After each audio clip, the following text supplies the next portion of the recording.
Hey, what's good, everybody? It's me, your hero, Benjamin Banks, and you're watching Leveling Up with Benjamin Banks, and it is another brand new episode of Who's That Cosplayer? And joining me today is somebody whose cosplays I think are phenomenal. When they slid into my DMs and I saw their cosplay as Deku and the Mandalorian combined, I was just like, wow, I got to have this person up here on Who's That Cosplay.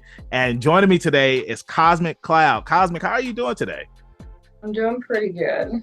Hey, it's good to hear that you're doing pretty good. I'm doing pretty good too. I love your Endeavor cosplay. And, you know, even though Endeavor is the number one hero right now, in my heart of hearts, All Might will always be my number one. Yeah. Yeah, he definitely will be.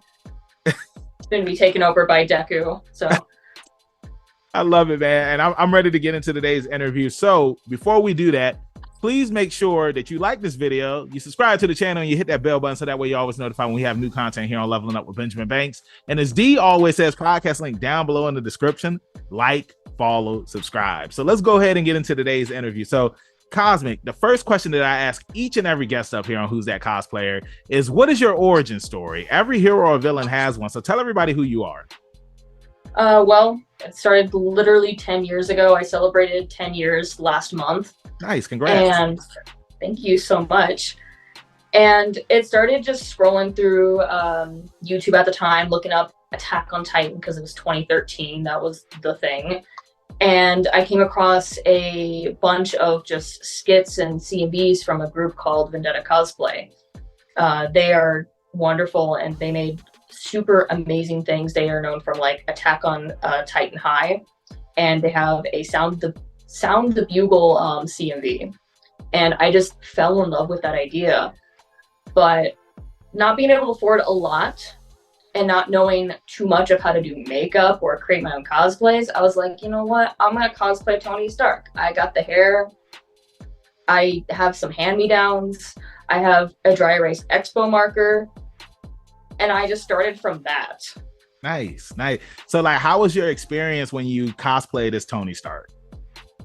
Given that I started in February in Florida weather, it wasn't too bad, but when you continue to cosplay that one character in the summer, it gets really bad because I would just do the formal version of Tony Stark and only that cosplay. So it was hot, but also I was like, don't want to go out in public just yet. So yeah, I feel you on that. Like when I went to MegaCon, like I'm thankful that all of the cosplays that I have are like very loose and like somewhat like regular clothes. But I will say when I cosplayed as Deku, like that one was the one time where I was extremely hot because it's a jumpsuit and like Florida, it's always hot. So I can only imagine how you felt cosplaying as Tony Stark and wearing the suit. I brought my Kira suit from JoJo's Bizarre Adventure, and I was just like, I don't know if I want to wear this because of the temperature out here. So it's like, hey, more power to you for doing that. And, you know, you leveling up, you know, I just mentioned Deku, and I mentioned at the start of the interview, like your combination of the Mandalorian and Deku together as one. I want to know, what was the inspiration behind that? well, ultimately there was two inspirations. There was the inspiration of my partner who cosplayed Mandalorian Bakugo out of pure boredom. And then there was the fact that there's a lot of Star Wars inspiration in the My Hero Academia universe. I didn't know that. Yeah, so I feel like it's like you like rewatch it, you pay really close attention to town names and station names. They're named after something from Star Wars. And I'm a huge Star Wars fan. So I had no problem coming up with templates and a vision for everything. In fact, I have a literal, if anyone like ever wants to talk to me about this, I literally have given it so much thought of who would be what in the Star Wars universe. Okay, well, you know, since we're here and like you said, like you can talk about it, give me 3 people that would be somebody in the Star Wars universe. Okay. Obviously, I feel like just to talk about Endeavor, because I am Endeavor would definitely be a Jedi Master, but not like one of the good ones, more of why are you even a Jedi? Like kind of like a Count Dooku. Yeah. Okay. And to keep the Todoroki family kind of going, Dabi would kind of be on the spectrum of Darth Maul, Okay. just filled with Oh, so much I love hatred, that. just wanting to beat his father, just having an obsession with his own dad, kind of like how Maul has an obsession with Kenobi. Yeah. Um, and this one I kind of thought of like last night. I'm like, oh, this would be really cute. Uraraka definitely would be a senator, 100% a senator. I can see that, like wanting to help people, and like I can see her now who helps Jedi's when they need help. Oh my god. Yeah. I love all of that, man. So, I want to ask you now, like, what would be a combination that you would like to do for a My Hero Academia and Star Wars character? Like, what would the next one be? The next one, as I've been kind of playing around with, is Shoto Todoroki. I'm like, do I want to make him a Mandalorian, or do I want to just follow the path that I already have with Endeavor and go with a gray Jedi themed with him? I think I feel like I mean, this is just me. I like the whole Jedi, idea, because then, with you being a cosplayer, you already got Endeavor. You could be, the Jedi Master Endeavor. Then you could do Dabi and then have him be like I'm just imagining like Darth Maul Dabi, instead of like having the red face, it will be like a blue face. Like and then the scars and everything. Like it's so interesting. And I love this concept that you have when you're combining these characters and whatnot. And to piggyback off of what you were saying about how in My Hero Academia, like there's Star Wars references in it.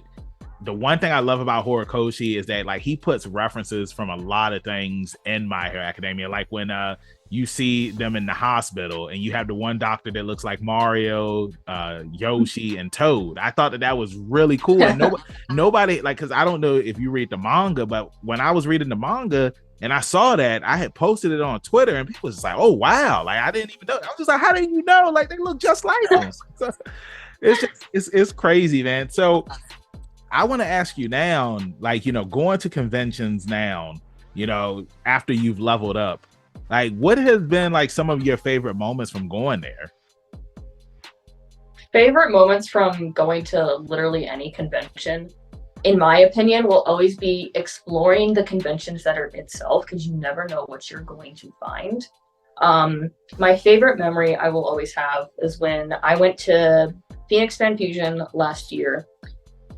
I got to go on a little date with my partner, and we got to explore the convention center itself after everyone had kind of cleared out. And if it weren't for that, we wouldn't have found the best restaurant there, had the best time of our lives there, not to mention like the best date ever. I love it. And we ended our night just like chilling, and it was so nice not having to stress about just my cosplay, like is it gonna ruin something, what's the drama with other people going on. It was just really nice to just unwind. Who's that cosplayer? Gnome.cos. Yeah, I always feel like moments like that are always special, especially like in like the con and cosplay setting, because I mean it's not too often that you get moments where it's just like there's nobody there. And from going to conventions here in the area, like when I was a guest at one, when there was nobody at the convention and it was just me and my friend that was there, like it felt more special, you know what I'm saying?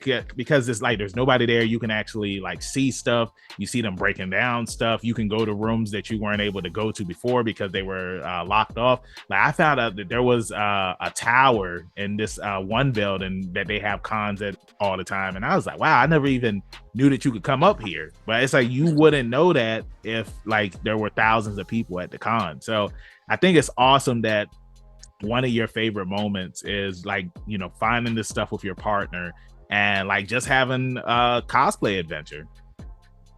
Yeah, it's really something. So I want to ask you now, what are your top 3 favorite cosplays that you've done so far? definitely number one, I cosplay him a lot, is that I really love cosplaying William Afton. He's just an unappreciated character, and I love the FNAF games, and I'm super excited for the FNAF movie to come out.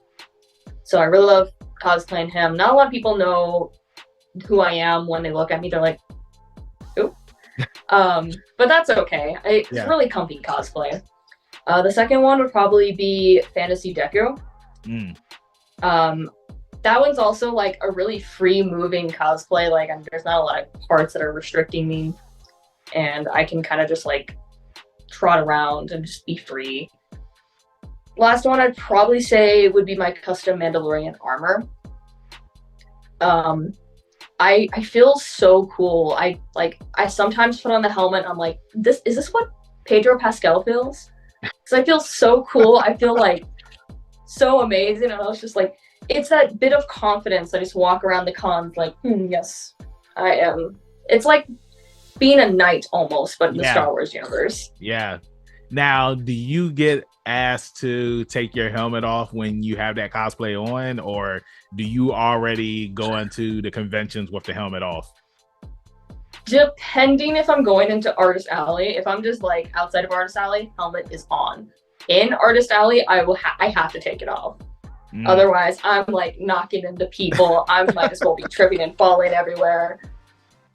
That's funny, man. So, talking about Star Wars, and you're a huge Star Wars fan, I gotta ask you, which part is your favorite part? I saw those eyes open wide. Loaded question. Favorite part would probably be towards the end of the Clone Wars series where Maul fights Ahsoka Tano. Hands down, the best duel in Star Wars. Okay. I still haven't seen that fight. And you said it's in the Clone Wars. Is it the series? Yeah, it's the series. It's like towards the end of the series. The cartoon one or the computer animated one? I believe it's no, it's not the cartoon one. It's the computer animated one. Okay. Yeah, because I mean, like, to be honest with you, it's just so amazing that series has, it's ended, it's come back, it's ended, and it's come back again. I can't remember what year it was, but when I saw that they were coming out with a movie in theaters, I was like, they are? Like, I thought that series was over. And, I will say that the Clone Wars computer animated one was a huge success, because if it wasn't for that series, then you would have never got Rebels and like the other one, the Bad Batch that's out now. Like that series running for as long as it did was able to make these other ones walk today. So we have like the Mandalorian, you about to get the Ahsoka TV show, and then of course the Book of Boba Fett. How did you feel about that?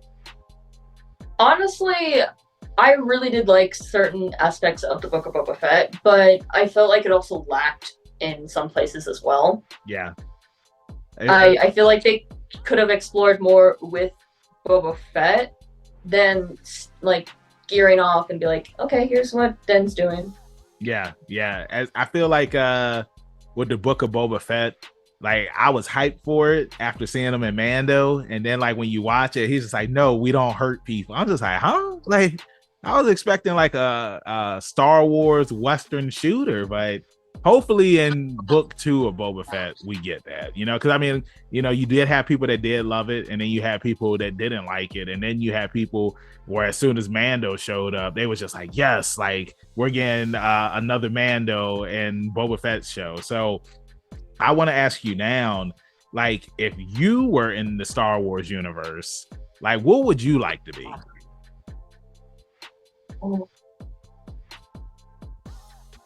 Honestly, it's gonna depend on what era of Star Wars we're gonna be. Because if it's like Clone Wars era, obviously I'm just a rebel fighting on my planet against the Separatists.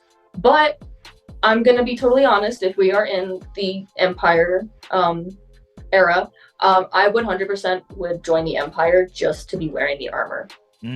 Okay. So would you be like Finn? And like you just want the armor, and then after that you just leave after you get the armor? Yeah, I'll just be like, oh, thanks for the armor, bye. I'm weak, man. So, I mean, they just announced that like all of the new Star Wars movies that are going to be coming out, and in one of them, they said that Rey is going to be returning, and I believe it's like 15 years after the Rise of the Skywalker ended. Like, how did you feel about like the Rey character, and yeah, like what are your thoughts on her as a whole? My thoughts is that the writers and directors did her absolutely wrong. She is an amazing character. There's so much that you can expand with her. I always look at every character, minus a few, that they have so much potential to grow, to expand. So when everyone was hating on Rey, I was like, that's really not fair, because she has so much to grow on. Now that's like going to be 15 years in the future. I'm excited to see how much she has grown since, defeating Palpatine and all that. So I'm like super excited. Yeah, same here. I mean, and I agree with you 100% on the writing for that trilogy did a lot of characters wrong, because I remember like when they were showing the first trailers and whatnot, they made it seem like Finn was going to be the main character, and then like they did John Boyega so wrong, and yeah, it's like there was just so much stuff, because it's like they made it seem like even in the first movie, like it made it seem like that there was going to be a relationship between Finn and Rey, and I was like, I'm all for that, and then it's just like the writing, like when The Last Jedi came out, it's just like they made Finn a coward. And I'm just like, man, like this guy just had this whole redemption arc in the first movie, and like now you changed them. And it's like, I think that the Star Wars fandom, like some fans can be very toxic when it comes to characters. Like there was no reason for them to go on Twitter and Instagram and like make Daisy Ridley delete her account because she was being harassed. I'm just like, y'all, like chill out. Like it's not the actor's fault that the writing is bad for the movie. You know what I'm saying? Like I thought that like Rey was a good character. I never had any issues with her or whatnot. And like you said, like if the writing was better, it would have been good. So I'm hoping that when these new movies come out, that the writing is good, and it gives us that Star Wars lore and love that we all love and respect. I don't know if you heard too, but Daisy Ridley said in an interview that in the original script, it was going to be revealed that she was Obi-Wan's granddaughter. Yes, I was disappointed when that wasn't a part of the plot, because I'm like, that would make so much sense. Exactly, right? It was so dumb. It was so dumb, because when I saw episode 7, that was what I said too. I was just like, it would be cool if she was related to Obi-Wan, but then like the whole Darth Sidious, I was just like, huh? Like just let that man die. Like what? Like he's still alive. Like it just, I mean, like Rise of the Skywalker, it was good for what it was, but it just felt like there was just too many plot holes and whatnot. But anyway, because I feel like we could talk about Star Wars forever, and the next time we talk about some Star Wars stuff on like my podcast and whatnot, I'm gonna make sure that we bring you up there. So, final question that I have for you before we wrap this thing up: what is some advice that you would give to anybody that wants to come into the world of cosplay? You don't always have to think that you have to be at this high level expectation of cosplaying.